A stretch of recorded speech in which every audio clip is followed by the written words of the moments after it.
attack. But now, meet the fighter pilots who were the first to face the air war at home. 28 minutes after the World Trade Center attack, F-16s from the Air National Guard's 119th Fighter Wing were bearing down on Washington at the speed of sound. Go here fast is pretty much the orders we got, so we went there fast and set up a cap. Right over Washington, D.C. Yep. These are two of the three pilots who set up that cap, or combat air patrol, over Washington. For security, we're not using their names, just their call signs, Lou and Honey. You can tell from the tone of the voice, the tone of the radio calls, and we were at war. One call they asked, essentially, it was a Pentagon. We could confirm the Pentagon was on fire, and we let them know that. You can see the west side of the Pentagon, and at that point it was engulfed in flames. There was a big smoking hole there, which, it was a sight I don't know if I'll ever forget. They reached the Pentagon 12 minutes after it was hit. But United Flight 93 was still speeding toward Washington.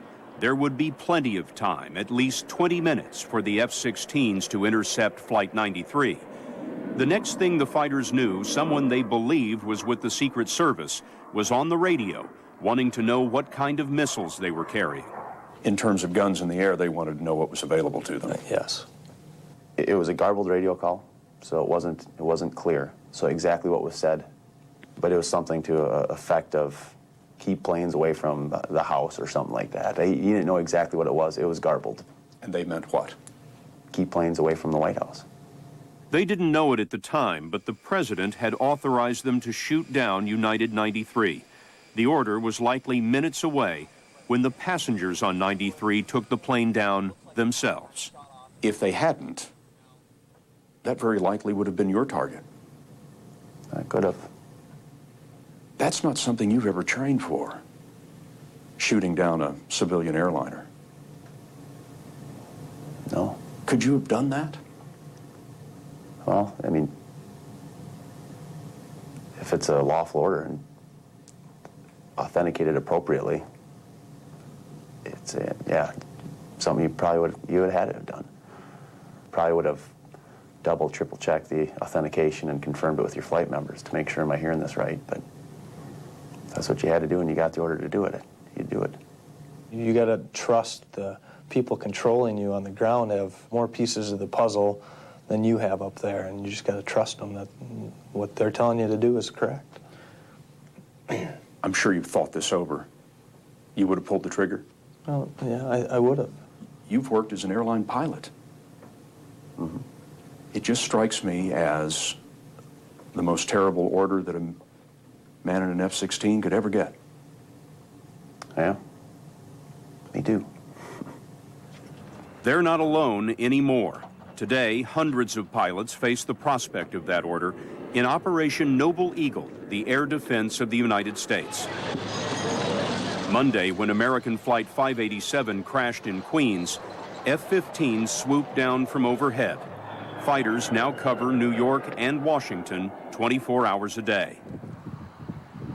The air war at home is being run from deep inside Cheyenne Mountain in Colorado. This is NORAD. Built as a shield against Soviet bombers, it's now looking inward. This is a display we brought into the mountains since the 11th of September. Brigadier General Mike Gould is the commander. His new display tracks planes all across the country, and we weren't with him very long before the mountain went on alert. The FAA reported a radio transmission over Florida, something about a bomb. There are a lot of people engaged with a particular incident that's raised some alarm. Gould's team is tracking a plane in the vicinity of the radio call, and they're directing F-16s to intercept. How often does an event like the one we're witnessing right now occur these days?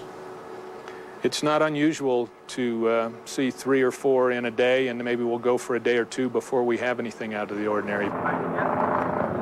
The plane in Florida was intercepted in minutes and ordered to land. A bomb dog checked but found nothing, and the pilot was cleared. The radio call remains a mystery, but it's one more sign of Noble Eagle's hair trigger. When the FAA experiences a problem with an airplane, whether it's in Florida or whether it's in Washington State, we know as soon as they do. Four-star General Ed Eberhart is the Commander-in-Chief of the North American Aerospace Defense Command. He told us what he needs to see in a crisis before ordering a missile launch. We want to see a hostile intent, a hostile intent. So if that even if that airplane had come toward Washington, D.C., but was straight in the level at 5,000 feet, we're not going to bring weapons to bear. We're hoping that possibly the hijackers will change their mind. We're hoping that maybe those brave souls in the back will get control, or the crew will get control back of the aircraft. So we don't want to take that action until we absolutely have to, again, to save lives on the ground. The state of affairs today, as we speak, is not shoot first and ask questions later. That's far from the case, far from the case. General, fair to say that no fighter pilot in your Air Force has ever been trained or prepared for shooting down an unarmed airliner. I know that there are fighter pilots out there, men and women, fighter pilots who probably have nightmares about this, Scott. I know I have nightmares about giving that order, but I believe they all realize that it beats the alternative. Beating the terrorists demands instant warning. So today, AWACS radar planes are now flying around the clock from Tinker Air Force Base in Oklahoma. The AWACS from the 552nd Air Control Wing combine surveillance, Dark Star Quebec, have new check pending, and battle management. This mission, codenamed Dark Star, is tracking all aircraft over the East Coast. At this moment, the mission commander is watching one extremely sensitive flight over the mountains of Maryland. We've got the president moving from Camp David to the White House. So, On the Marine One helicopter? right. We're just keeping an extra eye on him. You've got him designated on your computer screen PRS for president? Right. For the press, yeah. What are you looking for? Making sure nothing gets too close without them knowing about it. The AWACS also watch over potential targets, including major sporting events, key bridges. The red boxes on this display are nuclear facilities, including power plants. If we were to pick up a track that was acting suspicious, in the vicinity of one of those markers, we would take a look at it. I also see some markers on here that are in the shape of a backward C, if you will. What are those? Those are our fighters. And they're in the air right now flying combat air patrol. Yes. Yeah, there's more of them right in here. This is where they're actually flying. Much of what happened on this mission is secret. We can't say how long it lasted or exactly where it went.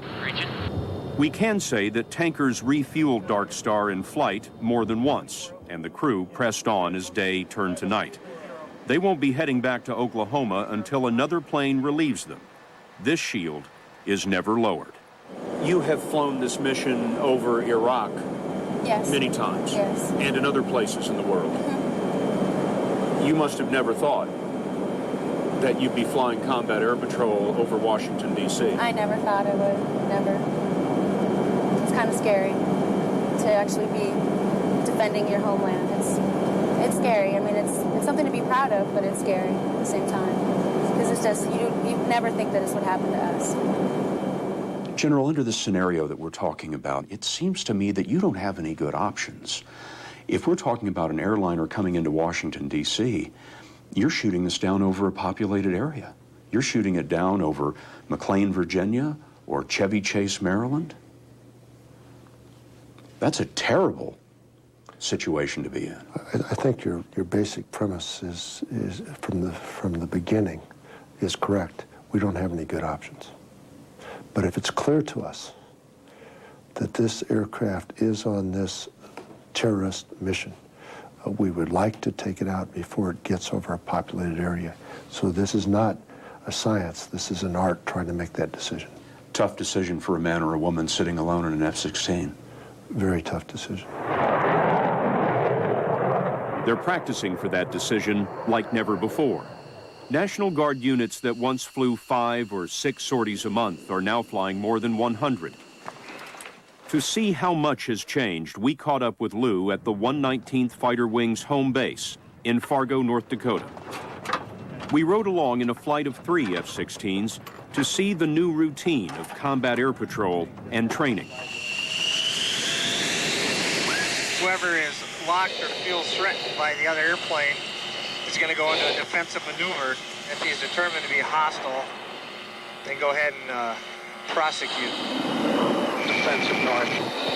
Bogey now 12012. In this exercise, one of the fighters takes the role of hostile aircraft. Lou and his wingman practice their attack. Snake one, hostile. This visual crossing to the east. We're near the speed of sound, taking turns at 5 times the force of gravity. What's the difference in the way that you approach this job since September 11th? The awareness, the intensity level, I think everybody's essentially, their game faces are on. Box 2 killed in a right answer. And, you practice and you practice and then you train. Essentially now it's the game day. The pilots who were the first to stand in defense of Washington told us that they are not heroes. The heroes in the Battle of 9/11 were on another plane. In the days since all of this, have you thought that you owe a personal debt to the people on Flight 93? Definitely glad that they stood up and said, hey, we're going to try to stop what they're doing, essentially. So, yeah, it's, owe probably a lot to them guys. They did it so you didn't have to. Exactly. If they hadn't done what they did, my life would certainly be different now. If there's heroes that day, it was certainly those folks on that airplane. It's hard to imagine if they hadn't done what they did, how life would be now. Log on to CBS.com for a closer look at the AWACS and F-16.